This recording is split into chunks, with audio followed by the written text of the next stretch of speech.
आपण पाहत आहात महाराष्ट्र टुडे न्यूज। नवी मुंबई। भारतीय डाळिंब हे जगप्रसिद्ध असून चव आणि रंगाच्या बाबतीत इतर देशाच्या मानाने सरस मानले जाते। परंतु 2018 मध्ये भारतीय डाळिंबामध्ये फळमाशीचा प्रादुर्भाव आढळल्याने त्यांच्या परदेश निर्यातीवर बंदी घालण्यात आली होती। 2022 मध्ये ही बंदी उठवण्यात आली होती।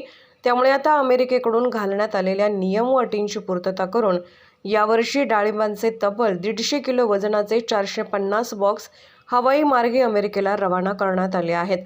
भारतातील डाळिंबाचे वैशिष्ट्य म्हणजे यात कर्करोगासारख्या आजाराविरुद्ध लढण्यासाठी उपयुक्त असणारे अँटीऑक्सिडंट आढळतात। त्यामुळे देश विदेशातून भारतीय डाळिंबांना मोठी मागणी आहे। 2018 मध्ये फळमाशीच्या प्रादुर्भावामुळे घालण्यात आलेल्या बंदीतून धडा घेऊन भारताने डाळिंबाचे विकेंद्रीकरण करून विविध प्रक्रिया करण्यात आले। तसेच अमेरिकेने घातलेल्या नियम व अटींची पूर्तता करून ते बाजारात आणले आहे। आता डाळिंबावरची निर्यात बंदी अमेरिकेकडून उठवली गेली आहे। त्यामुळे भविष्य काळात डाळिंबाला अमेरिकेसारखी मोठी बाजारपेठ उपलब्ध झाली असून उत्पादकांना याचा खूप मोठा लाभ होणार आहे, असे मत अपेडा कार्यालयाच्या जनरल मॅनेजर विनीता सुधांशू यांनी व्यक्त केले आहे। तब्बल 6 वर्षांनी डाळिंब अमेरिकेत जात असल्याने व्यापारी व शेतकऱ्यांकडून आनंद व्यक्त केला जात आहे। मुंबई कृषी उत्पन्न बाजार समितीमधील अपेडा कार्यालयाच्या जनरल मॅनेजर विनीता सुधांशू यांनी डाळिंबाचा बॉक्स घेऊन निघालेल्या गाडीला हिरवा झेंडा दाखवून रवाना केले।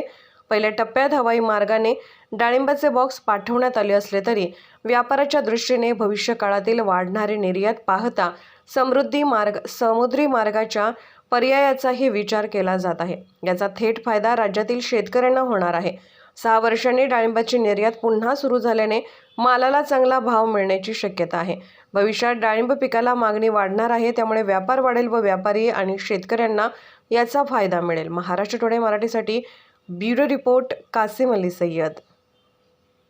सर, आपल्या इथून अमेरिकेला किती डाळिंब गेले, कशी निर्यात केलेली आहे आणि काय बंदी घालण्यात आली होती मागील काळात?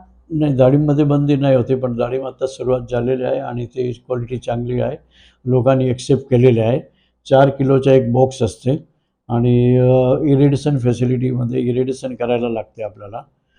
ती फॅसिलिटी इथे वाशीला आहे, MSMB महाराष्ट्र मार्केटिंग बोर्डचे, आणि ते आम्ही पाठवतो। ते आतापर्यंत आम्ही एअर कंटेनर एअरने पाठवलेले आहे, पण याच्यापुढे आता बाय सी कंटेनरची पण रिक्वायरमेंट्स होईल, ते पण जाणार आहे ते। आणि हे आता तर काही सुरुवात झालेली आहे। तिथे एकदा सुपर मार्केटला ही डिमांड वाढली तर टनाच्या हिशोबाने माल जाईल ते तिथे। आतापर्यंत किती डाळिंब पाठवण्यात आले? आतापर्यंत आम्ही 2 कंटेनर 1200 किलोचे 2 कंटेनर पाठवले। आता तिसरी पण रिक्वायरमेंट्स आलेली आहे आणि अजून वाढेल ते। तिथे पसंती कशी आपल्या डाळिंबाला? आतापर्यंत एथनिक लोकांनी जे हातात घेतलेले आहेत। डाळिंबचे दाणे चांगले आहे, लाल कलर आहे, स्किन चांगली आहे, लस्टर आहे, त्यामुळे ते एक्सेप्ट केलेलं आहे। हीच डाळिंब आपल्याला सुपर मार्केटला ते चालू करायचे आहे। सुपर मार्केटमध्ये रिक्वायरमेंट्स चांगली आहे ते, आणि आपले डाळिंब त्या लोकांनी त्या अमेरिकननी जे खाल्ले आणि रिपोर्ट केलं तर त्याचं ते आपली सक्सेस आहे। काय भाव आहे साहेब तिथे? $40 ते $45।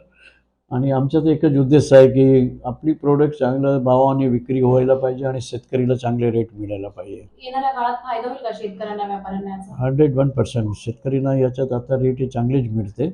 इतक्या आतापर्यंत जे $200 पर किलो जे चाललेलं आहे, हे जे रेट 300 पर्यंत पण जाऊ शकते ते। तुमचं नाव? प्रकाश खपकर।